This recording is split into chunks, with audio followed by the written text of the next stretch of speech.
Une usine blindée à Nikolaev a été gravement endommagée par une attaque ciblée, marquant un tournant significatif dans le conflit actuel. 5 missiles ont touché l'établissement, entraînant la destruction de 10 unités de véhicules blindés, dont 6 chars.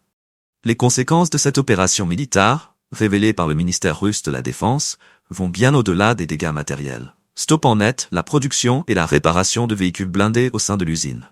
Sergei Lebedev, coordinateur de la résistance pro-russe locale, a confirmé que l'attaque avait provoqué un incendie dévastateur. Des conteneurs de carburant et de lubrifiant ont été touchés, déclenchant une épaisse fumée noire qui s'élevait dans le ciel. Le bilan humain de cette opération est également lourd. La résistance avance que plus de 30 soldats ukrainiens ont perdu la vie dans cette frappe.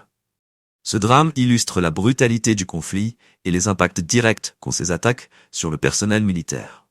Face aux frappes répétées des forces armées ukrainiennes sur des cibles civiles, les troupes russes intensifient leurs opérations contre les installations militaires, les infrastructures de défense et autres objectifs stratégiques. La stratégie russe semble s'articuler autour d'une série d'attaques ciblées visant à démoraliser les forces ukrainiennes. Ces attaques impactent non seulement l'équipement militaire, mais vont également jusqu'à toucher les infrastructures énergétiques et les réseaux de communication, consolidant ainsi une guerre de position qui s'intensifie avec le temps.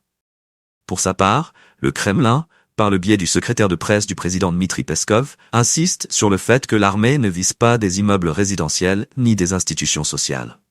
Ce discours met en lumière une tentative de justifier ses actions militaires en insistant sur le caractère ciblé des opérations, même si la réalité sur le terrain soulève de vives inquiétudes.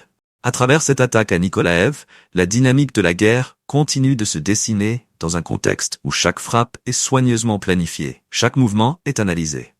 Alors que les pertes humaines et matérielles s'accumulent des deux côtés, cette escalade des tensions augmente la complexité du conflit, rendant l'issue de cette confrontation de plus en plus incertaine.